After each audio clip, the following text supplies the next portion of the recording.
Crime stories के साथ मैं हूं महविश सोहेल। तीफी बट केस से तो आप सब वाकिफ होंगे, लेकिन इस केस की क्या आपने कभी एफआईआर पढ़ी है? इस केस की जारी होने वाली प्रेस रिलीज आपने कभी पढ़ी है? इसी के ऊपर आज हम बात करेंगे। मेरे साथ मौजूद हैं स्टूडियोज में एडवोकेट शोएब साहब। शोएब साहब, अस्सलाम वालेकुम। वालेकुम अस्सलाम। सर, मुझे बताइएगा, इस केस के ऊपर आप काफ़ी अरसे से बड़ी आपने पढ़ा है, इस केस को फॉलो करते आ रहे हैं। क्या आपने इस केस में लूप होल्स देखे हैं एफआईआर्स में आपने, और जो प्रेस रिलीज जारी हुई है उसमें आपने क्या नई चीज़ देखी है? बिस्मिल्लाहिर्रहमानिर्रहीम। Thank you very much. But before coming towards the contents of the FIR और press release, मैं एक सबसे पहले तो इस बात की वजाहत करना चाहूँगा कि ये तमाम के तमाम जो हम बात बयान करते हैं, ये सिर्फ एजुकेशनल पर्पस होता है। इसमें एक पॉइंट ऑफ व्यू होता है, हम उस पॉइंट ऑफ व्यू को बयान करते हैं। इसमें किसी इदारे की जो है वो तनकीद करना मकसूद नहीं होता, और ना ही किसी शख्स को ग्लोरीफाई करना मकसद है। तो इसके अंदर बेसिकली जो 3 डॉक्यूमेंट्स हैं ना, those documents are very important. सबसे पहला है press release, and the second is FIR 826/25, और दूसरी FIR जो CCD रहीम यार खान ने काटी 25/25। हम इसको जो है वो सबसे पहले प्रेस रिलीज जो है उसको अंडर डिस्कशन लाते हैं। प्रेस रिलीज के मुताबिक जो है वो 3:15 पे तीफी बट की कस्टडी जो है वो जिना इंटरनेशनल एयरपोर्ट कराची से जो है वो ले ली गई थी। उसके बाद जो है वहाँ से वो लाहौर के लिए रवाना हो गए। अच्छा, मैं आई प्रिज्यूम कि यहाँ पर उनकी मुराद 3:15 दोपहर है, क्योंकि प्रेस रिलीज में इसका जिक्र नहीं है ये सुबह दोपहर है शाम है। लेकिन नॉर्मली हम देखते हैं कि 1500 लिखा होता है, या फिर अगर दोपहर का टाइम हो और अगर रात का टाइम हो तो फिर 3 AM लिखा होता है, इस तरह का। जी बिल्कुल, इसीलिए जो है वो हम ये प्रिज्यूम कर रहे हैं कि बिल्कुल दोपहर को 10 अक्टूबर को वो तीफी बट की कस्टडी लेकर उसे वहां से लाहौर के लिए रवाना हो गए। प्रेस रिलीज के मुताबिक जो है वो जब ये रहीम यार खान सादकाबाद के डिस्ट्रिक्ट पे पहुंचे तो वहाँ पर तीफी बट के जो लोग थे उन्होंने वो उसे छुड़वा के ले गए। और यहाँ पर जो है टाइम का जिक्र नहीं है। ये बहुत अहम नुक्ता है कि प्रेस रिलीज में जब वो छुड़वा के तीफी बट को लेके जा रहे थे, यहाँ पर कोई प्रेस रिलीज में टाइम का तज़किरा मौजूद नहीं है। लेकिन जब दोबारा पुलिस मुकाबला होता है तो बेसिकली यहाँ पे 2 पुलिस मुकाबले हैं। अच्छा, प्रेस रिलीज मैंने जब पढ़ी थी तो उसके अंदर ये भी मेंशन नहीं था कि कितने लोग थे, बस 2 गाड़ियों का जिक्र था। उसमें ये जिक्र नहीं था कि कितने लोग थे जिन्होंने उसको रोका था। जी देखें, प्रेस रिलीज के अंदर तो एक टेंटेटिव आपने असेसमेंट देनी होती है, तो आप प्रिज्यूम कि यहाँ पर मकसद जो था ना उनका, वो बुनियादी तौर पे यही था कि हम बता दें कि actually gist of the event क्या है। ठीक है, लेकिन अगर आप एक जगह पे टाइम बता रहे हैं, फिर दूसरी जगह पे स्किप कर रहे हैं, और फिर तीसरी जगह पे टाइम बता रहे हैं, ये जो है चीज़ है ना, ये थोड़ा सा मामलात को डूबियस कर देती है। इसलिए जो है वो इसको हम बाद में देखते हैं अभी। अब उसके बाद जो है वो सेकंड चेन ऑफ इवेंट में ये आता है कि दोबारा से रहीम यार खान के अंदर से ही 5 बजे दोपहर के नहीं, ये अब हम चले गए 11 तारीख को। ओके, अगर ये देखें ना, अब हम अभी डिस्टेंस को भी वेयर करते हैं कि जो जिना इंटरनेशनल एयरपोर्ट से संजारपुर जो रहीम यार खान के डिस्ट्रिक्ट के अंदर आता है, वहाँ तक फासला कितना है। लेकिन उससे पहले जो प्रेस रिलीज है हम उसको बयान कर दें ताकि सामीन के लिए ये अंडरस्टैंड करना आसान हो कि एक्चुअली इवेंट क्या कोट किया गया है फ्रॉम पुलिस। 5 बजे जो है वो दोबारा इंटरसेप्शन होती है और पुलिस मुकाबला होता है, जिसमें बाकी सब लोग भाग जाते हैं, और जो इश्तिहारी मुलजिम होते हैं तीफी बट वो जख्मों की ताब ना लाते हुए वहां पे जान बहक हो जाते हैं। वो मौके पे ही उनकी डेथ हो जाती है। मौके पे बिल्कुल, वो कहते हैं जख्मी हालत में पाए गए, जो कि जख्मों की ताब ना लाते हुए जान बहक हो गए। तो ये है पुलिस की प्रेस रिलीज। इनिशियल खबर आई थी वो ये आई थी कि वो हॉस्पिटल पहुंचे, वहां पे जो है उनकी डेथ हुई थी। वो देखें, वो तो रूमर्स थे ना, हमने तो बात करनी है डॉक्यूमेंट्स के ऊपर। बिल्कुल। अच्छा, अब आ जाते हैं पहली FIR जो कि कोट सब्जल की FIR है 826/25। इस FIR के कंटेंट्स के मुताबिक 3:50 पे उनकी गाड़ी, 2 गाड़ियां थी बरंग सफेद और बरंग काली, ठीक, जिन्होंने इंटरसेप्ट किया, फायरिंग CCD की गाड़ी को, नहीं, अभी पुलिस है, पुलिस की गाड़ी हाँ, को किया। क्योंकि उसमें प्रेस रिलीज में CCD लिखा हुआ था। जी वो भी मैं बताता हूँ आपको कि वो गाड़ी को इंटरसेप्ट किया। गाड़ी को इंटरसेप्ट करने के बाद वो अपने फायरिंग करते हुए अपने मुलजिम तीफी भट्ट को, अपने जो है ना वो साथी तीफी भट्ट हाँ, को लेकर वहां से वहाँ से फरार हो जाते गए। हैं। ठीक है। अच्छा, अब ये चेन ऑफ इवेंट आ रहा है 3:50 पे। ठीक, अब हम दोबारा प्रेस रिलीज की तरफ आते हैं, जहां पर 3:15 दोपहर को एयरपोर्ट से तीफी भट्ट को जो है वो रिसीव किया, कस्टडी ली और रवाना हो गए लाहौर के लिए।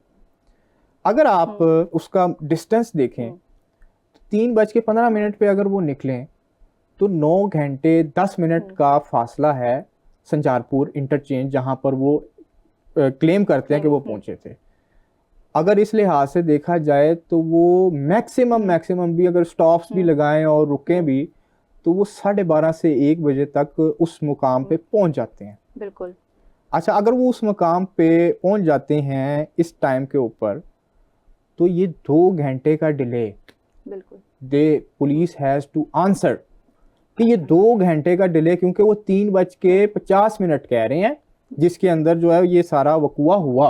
अच्छा, यहाँ पे एक चीज़ ये भी आती है कि बाय रोड ही उन्होंने क्यों चूज़ किया उनको लाने का, वो जबकि उनको गिरफ्तार जो जहाँ से किया था वो एयरपोर्ट से किया था, तो वहीं से उनको बाय एयर जो है वो लाहौर लेकर आना चाहिए था। बाय रोड उन्होंने क्यों चूज़ किया?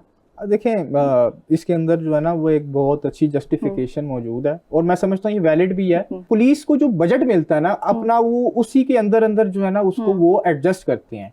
तो हो सकता है कि उन्हें बाय एयर का कराची से लाहौर का बजट ना मिला हो, लेकिन मुलजिम जिनको उन्होंने गिरफ्तार किया वो एक इश्तिहारी मुलजिम थे और काफी वेल नोन केस जो था ये जा रहा था। Yes, this has to be answered by the police. अब उसकी वो जस्टिफिकेशन जो मैं पॉसिबल जस्टिफिकेशन है वो तो मैं आपको बता रहा हूँ, लेकिन ये आपकी बात अपनी जगह पे दुरुस्त है। और एक और बात जो मैं अभी बाद में आपके सामने अपना ना करूंगा, क्योंकि ये जो बात है वो बीच में फिर रह जाएगी। वहां से लेकर जब वो फरार हो जाते हैं उसको, अब आगे सीसीटी जो है वो ये क्लेम करती है सेकंड एफआईआर के अंदर।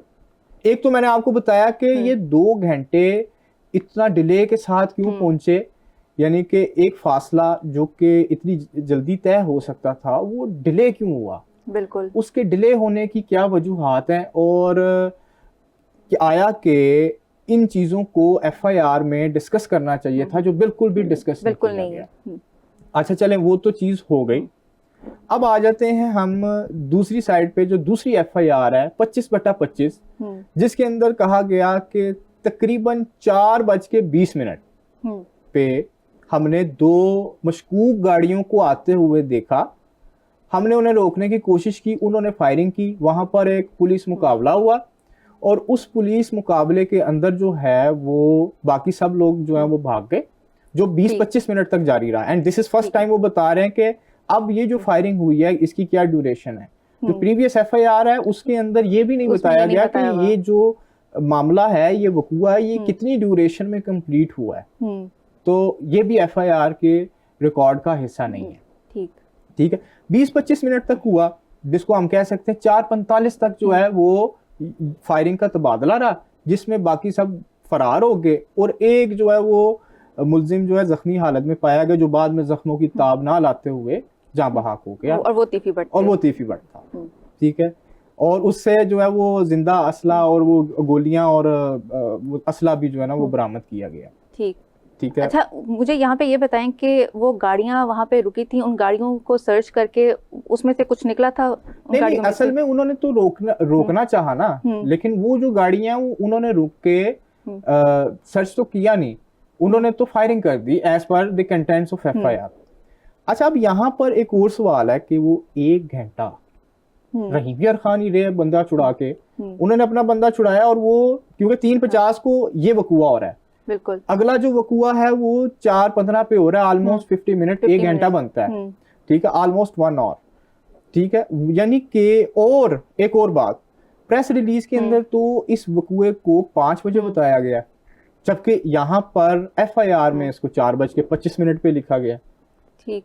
तो ये एक बहुत बड़ा तजाद है जो कि इस पूरी नरेशन को डूबियस कर देता है। बिल्कुल।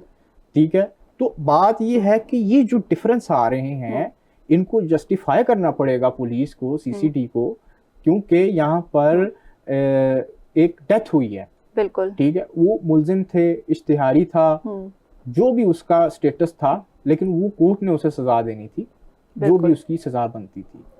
एक और बात, अब मैं आपसे एक सवाल पूछता हूँ, ये सारी चीजें होंगी, आपने अभी बोला कि एक इतना बड़ा मुलजिम था, उसे कितने पुलिस ऑफिसर्स होने चाहिए जिसकी कस्टडी में उसे बाय रोड अगर जा रहे हैं तो कराची से लाहौर शिफ्ट किया जाना चाहिए?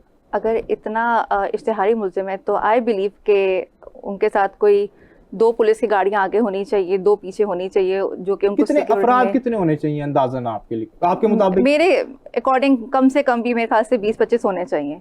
3 थे,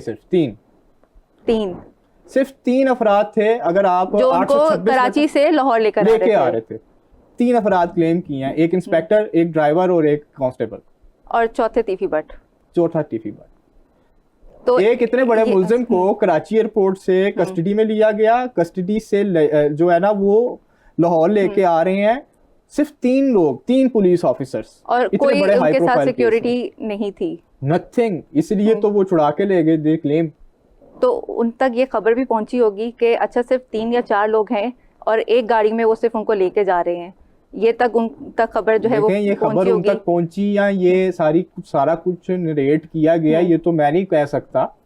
अगेन जो एफआईआर्स हैं उसके अंदर बहुत से लूप होल्स हैं और बहुत से फ्लॉज हैं जो कि उस नरेशन को जो है वो डूबियस बना रहे हैं। बिल्कुल। लेकिन सवाल ये पैदा होता है कि आपने यहाँ पर सिर्फ इतने हाई प्रोफाइल केस के अंदर आप इंटरनेशनल लेवल पे जाकर एक मुलजिम गिरफ्तार करके लेके आ रहे हैं और उसे सिर्फ 3 बंदों की कस्टडी में दे रहे हैं। सोहेल साहब, थैंक यू सो मच, आपने एफआईआर के हवाले से हमें बताया, जो उसमें लूप होल्स थे, जहां पुलिस लैग करी थी, उसके हवाले से बताया। मजीद हाजिर होंगे अगली स्टोरी के साथ, हमें इजाजत दीजिए, अल्लाह हाफिज़।